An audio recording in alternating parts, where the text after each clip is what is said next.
ಸಮಸ್ತ ರೈತ ಬಾಂಧವರಿಗೆ ನಮಸ್ಕಾರ. ನಾನು ಕಾಶಿಲಿಂಗ್ ಅಗ್ರಹಾರ್, ಕೃಷಿ ಸಮೃದ್ಧಿ ಕೇಂದ್ರ ಬೀದರ್.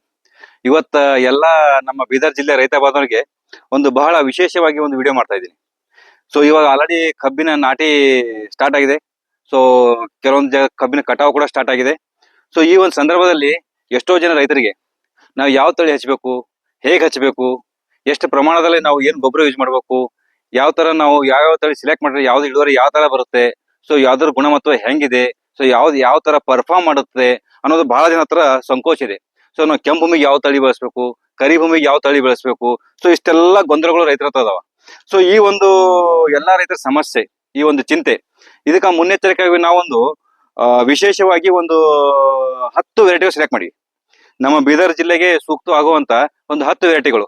ಈ 10 ವೆರೈಟಿಗಳು ಸಂಕೇಶ್ವರದ ಅದಾವ, ಮತ್ತೆ ಕೊಯಮತ್ತೂರ್ದ ಅದಾವ, ಬಾರಾಮತಿ VSI ಬಾರಾಮತಿ ಅದಾವ, ಮತ್ತೆ ಪಾಡೆಗಾಂವ್ದು ಪುಲಿಯವ್ರದ್ದು ಅದಾವ.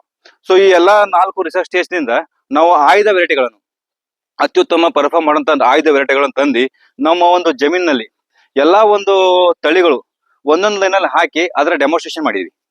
ಸೊ ನಿಮ್ಗೆ ಯಾವ ರೈತರು ನೀವು ಬಂದಿದ್ರೆ, ಸೊ ಒಂದು ಯಾವ್ದು ತಳಿ, ಈ ಸಪೋಸ್ ಆಗಿ ಕೊಯಮತ್ತೂರ್ 86032 ಆಗಲಿ, VSI 8005 ಆಗಲಿ, ಸಂಕೇಶ್ವರ್ 13374 ಆಗಲಿ, ಸಂಕೇಶ್ವರ್ 9293 ಆಗಲಿ, ಪಾಡೆಗಾಂವ್ 13007 ಆಗಲಿ, ಸೊ ಈ ತರ ಒಳ್ಳೆ ಒಳ್ಳೆ ವೆರೈಟಿಗಳು ತಂದು ನಾವು ಒಂದೇ ಜಾಗದಲ್ಲಿ ಡೆಮೋನ್ಸ್ಟ್ರೇಷನ್ ಮಾಡಿವಿ. ಸೊ ಇದರಿಂದ ಏನ್ ಉಪಯೋಗ ಆಗುತ್ತೆ ರೈತರು ಅಂದ್ರೆ, ಸೊ ಈ ಒಂದೇ ಪ್ಲೇಸ್ ಅಲ್ಲಿ ಬಂದು ರೈತರಿಗೆ ತಮಗೆ ಬೇಕಾದಂತ ಕಬ್ಬಿನ ತಳಿ ನೋಡಿ, ನಿಮಗೆ ಸೂಟ್ ಆಗುವಂತ, ನಿಮ್ಮ ಜಮೀನಿಗೆ ಸೂಟ್ ಆಗುವಂತ ಕೆಂಪು ಬೆಳೆಗೆ ಯಾವ ಸೂಟ್ ಆಗುತ್ತೆ, ಕರಿ ಭೂಮಿಗೆ ಯಾವ ಸೂಟ್ ಆಗುತ್ತೆ, ಅದು ಅರ್ಲಿನೋ, ಅದು ಮಿಡ್, ಅದು ಲೇಟೋ, ತಡವಾಗಿ ಕಟಾವು ಬರುತ್ತೋ, ಸೊ ಎಲ್ಲಾ ಒಂದು ಸಂದೇಶಗಳನ್ನು ಈ ಒಂದು ನಾವು ಪೋಸ್ಟರ್ ಮುಖಾಂತರ ಅದನ್ನು ಡಿಸ್ಪ್ಲೇ ಮಾಡಿವಿ.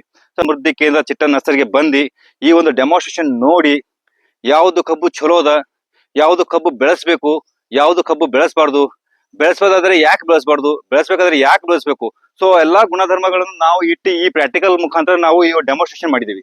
ಈ ಡೆಮೋನ್ಸ್ಟ್ರೇಷನ್ ಬಂದು ನಿಮಗೆ ಯಾವ್ದು ಕಬ್ಬು ಸೂಟ್ ಆಗುತ್ತೆ, ಯಾವ್ದು ನಿಮ್ಮ ಹತ್ರ ಚೆನ್ನಾಗಿ ಇಳುವರಿ ಬರುತ್ತೆ ಮತ್ತು ಅದ್ರ ಮಾಹಿತಿ ತಕೊಂಡು ಸೊ ಕಬ್ಬಿನ ನಾಟಿ ಮಾಡಿದ್ರೆ ನಿಮಗೆ ಉತ್ತಮ ಆದಾಯ ಬರುವಂತ ಚಾನ್ಸಸ್ ಇರುತ್ತೆ. ಯಾಕಂದ್ರೆ ಆಲ್ಮೋಸ್ಟ್ ಒಂದು ಅರೌಂಡಿಂಗ್ 6 ಮಂತ್ ಆಗಿರುತ್ತೆ. ಸೊ ಈ 6 ಮಂತ್ ಅಲ್ಲಿ ನೋಡಬಹುದು ಎಲ್ಲಾ ಕಬ್ಬುಗಳು ಸೇಮ್ ಟ್ರೀಟ್ಮೆಂಟ್ ಇಂದ ಯಾವ ತರ ಪರ್ಫಾರ್ಮ್ ಮಾಡಿದೆ ಅಂತ ಹೇಳಿ. ಸೊ ಈ ಒಂದು ಒಂದೇ ಜಾಗದಲ್ಲಿ ಇಷ್ಟೆಲ್ಲಾ ಮಾಹಿತಿಗಳು, ಇಷ್ಟೆಲ್ಲಾ ವಿಶೇಷಗಳು ಬಂದು ತಿಳ್ಕೊಂಡು ನಿಮಗೆ ಬೇಕಾದಂತ ಸಸ್ಯಗಳು ತಗೊಳಕ್ಕೆ ಒಂದು ಸುವರ್ಣ ಅವಕಾಶ. ಸೊ ಈ ಒಂದು ಅವಕಾಶ ಯಾರು ರೈತರು ಬಿಡಬೇಡಿ. ನಿಮಗೆ ಕಬ್ಬು ನಾಟಿ ಮಾಡೋದಕ್ಕಿಂತ ಮೊದಲ ಇದರ ಮಾಹಿತಿ, ಪ್ರತಿಯೊಂದು ತಳಿಗಳ ಗುಣಮಟ್ಟವನ್ನು ತಿಳ್ಕೊಂಡು ನೀವು ಮುಂದಿನ ಹೆಜ್ಜೆ ಇಡಬೇಕು. ಇದರಿಂದ ನಿಮಗೆ ನಿಮ್ಮ ಜಮೀನಲ್ಲಿ ಒಂದು ಒಳ್ಳೆ ಇನ್ಫಾರ್ಮೇಶನ್ ಇರುತ್ತೆ. ಒಳ್ಳೆ ಇನ್ಫಾರ್ಮೇಶನ್ ಇದ್ರೆ ಯಾವ ತಳಿಗೆ ಯಾವ ತರ ಪರ್ಫಾರ್ಮ್ ಮಾಡ್ಬೇಕಂತ, ಪೋಷಕಾಂಶಗಳ ನಿರ್ವಹಣೆ ಯಾವ ತರ ಮಾಡಬೇಕು, ಸೂಕ್ಷ್ಮ ಜೀವಿಗಳ ನಿರ್ವಹಣೆ ಯಾವ ತರ ಮಾಡ್ಬೇಕಂತ ಗೊತ್ತಾಗುತ್ತೆ. ಸೊ ಇದರಿಂದ ನಿಮಗೆ ಒಳ್ಳೆ ಉತ್ತಮ ಫಲವತ್ ಪ್ರೊಡಕ್ಟಿವಿಟಿ ಬರೋ ಚಾನ್ಸ್ ಇರುತ್ತೆ. ಸೊ ಈ ಒಂದು ವಿಡಿಯೋ ಮುಖಾಂತರ ನಿಮಗೆ ಈ ಒಂದು ಸಂದೇಶ ಕೊಡೋಕೆ ನಾನು ಪ್ರಯತ್ನ ಮಾಡಿದ್ದೀನಿ.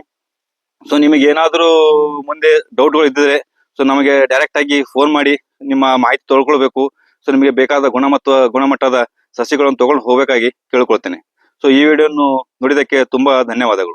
Thank you.